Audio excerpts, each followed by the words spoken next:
ปังบยุทธชุดบอยู่ออกงานคู่น้ำกันอีกแล้วอาอายกับพอนกพงศกรสบายดี FC แฟนคลับมาพบมาพ่อกันช่วง ค่อยคำยามแรงตาเวนกำลังจะแยงตากำลังจะพัดผ่านหน่วยภูลงไปทานผู้ชม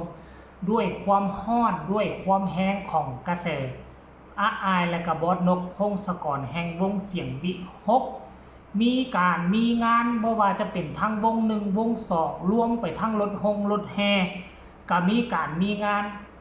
แวะเวียนเข้ามาถล่มทลายจนแบบว่าบ่ขาดสายเฮ็ดให้ทั้งบอสนกพงศกรและกับน้องอาอายเมื่อยกันไปแบบยาวๆเลยทีนี้ท่านผู้ชม FC แฟนคลับเนาะมาพบมาพ่อกันในคลิปนี้ก็มีข้อมูลข่าวสารเรื่องราวดีๆเกี่ยวกับงานเรื่องราวของศิลปินผู้โด่งผู้ดังอยู่ในวงเสียงวิหกนกพงศกรและกับน้องอาอายสกุลนพรนั่นเองทุกคนก็คงจะได้ฮู้นั่นแหละ ทั้งวงใหญ่วงหนึ่งนี่มีงานเกือบ300กว่างานจนฮับบ่วันบ่ไหวจนได้เปิดวง2ปัจจุบันนี้วง2ปีแรกก็มีเป็น100กว่างานหมดเลยทุกคนเลยมีเป็น100กว่างานเนาะและเฮาก็เห็นงานยิกงานย่อยงานน้อยงานใหญ่งานตามรถแห่เฮาก็เห็นอาอายได้ไปฮับตลอดเวลาอยู่ได้แต่บ่คิดบ่ฝันว่ามื้อดีคืนดีมันจะมีงานแบบนี้เข้ามาอีกแล้วในเดือนหน้านี่ทุกคนเอ้ยในเดือนหน้านี่มีงานแพ็คคู่อาอายกับบอสนกพงศกรซึ่งจะเป็นงานแนวใดนั่นเจบ่ลาวจะไปลงลึกจะไปขยายให้ทุกคนได้ฟังอีกครั้งหนึ่งว่ามันเป็นงานแบบใด FC แฟนคลับผู้อยู่มออยู่ใกล้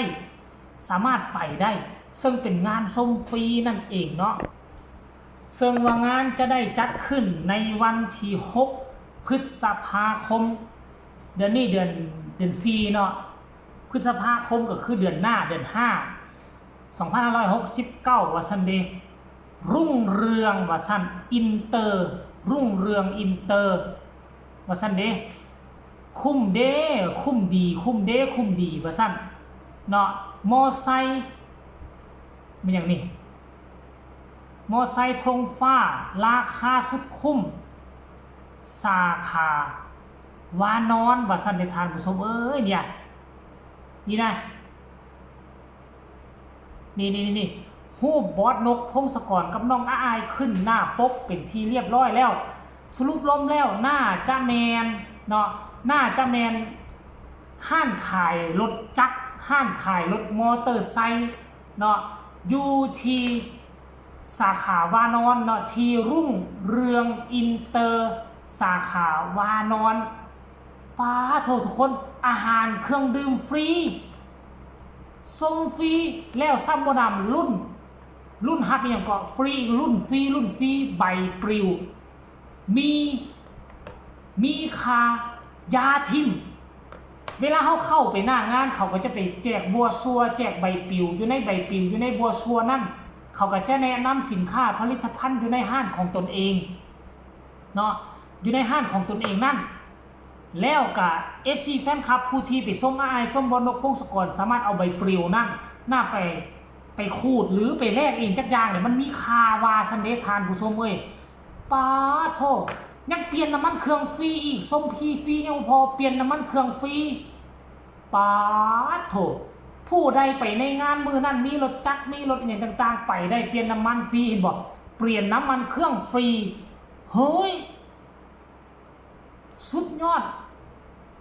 เพื่อบอสนกเพื่ออาอายเพื่ออาจจะได้เห็นน้องอาอายจับน้ำมันเครื่องโยนแจกให้กับ FC แฟนคลับมันก็เป็นไปได้เลยทุกคนเลยเฮ้ยปีนึงมีเทื่อนึงมันบ่เห็นอยู่ทั้งฝั่งลาวเขาจะเห็นแนวนี้ว่า Honda ทั้งฝั่งลาวก็ได้บ่ค่อยเห็นเว้ยมีแต่โดนเห็นบริษัทอย่างคนแหละมาเปลี่ยนน้ำมันเครื่องฟรีให้แต่อันจะเป็นเป็นแบบห้างขายรถขายมอเตอร์ไซค์แบบนี้เฮ็ดนี่บ่ค่อยเห็นท่านผู้ชม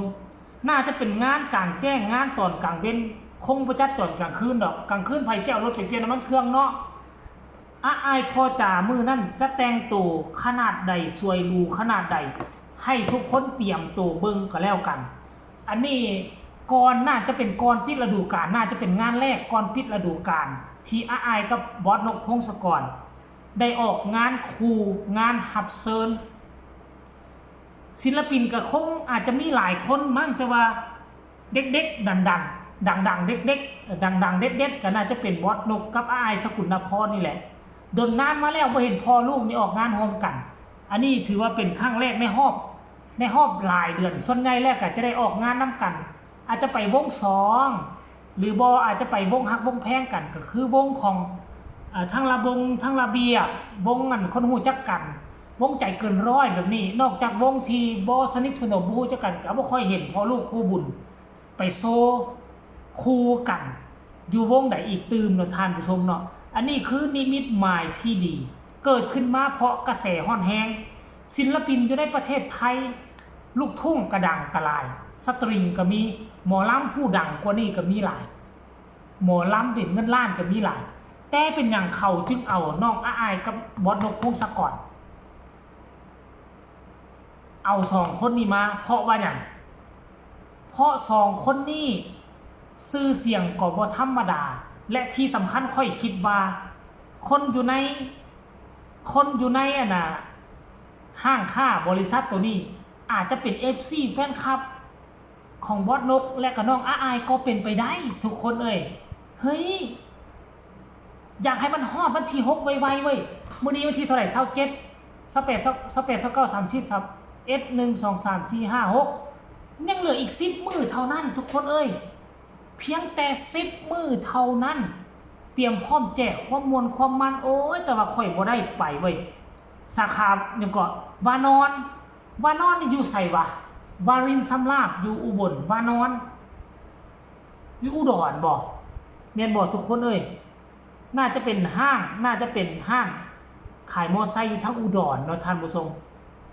ท่านค่อยอยู่มอนี่เป็นประเทศเดียวกันนี่ค่อยสินำไปโลดสิไปใส่น้ำมันเครื่องฟรีสิไปกินอาหารและเครื่องดื่มฟรีท่านผู้ชม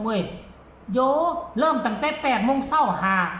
7:00 นแลงแต่ว่าช่วงใดเนาะช่วงน้องอ้ายกับบอสนกพงศกรจะขึ้นคอนเสิร์ตก็คงเป็นไปบ่ได้ที่จะขึ้นคอนเสิร์ตตั้งแต่ 8:00 นเช้าหา 5:00 นแลงคงจะบ่แม่นเนาะคงจะไปเปิดห้องรำทำเพลงชั่วโมงนึงหลังจากนั้นก็หนีเหลือจากนั้นละห้านเขาหักจะจัดการเองท่านผู้ชม FC แฟนคลับสำหรับคลิปนี้ก็บอกข่าวเปล่าประกาศให้ FC RI FC บอสนกพงศกรได้รับได้ฮู้กันซัมนี่ทั้ง2ฝากฟังแม่น้ำของพายุมอเตรียมตัวไปหับสิ่งของดีๆจากงานนี้ได้เลยเนาะฝากกดไลค์กดแชร์กดติดตามที่สำคัญจะกดข้ามโฆษณาฝากส่งข้อความทางคอมเมนต์มาแลกเปลี่ยนบทเรียนนำกันได้ให้ AI มันดังส่องค่อยให้แน่สำหรับคลิปนี้ลาท่านผู้ชมไปก่อนสบายดี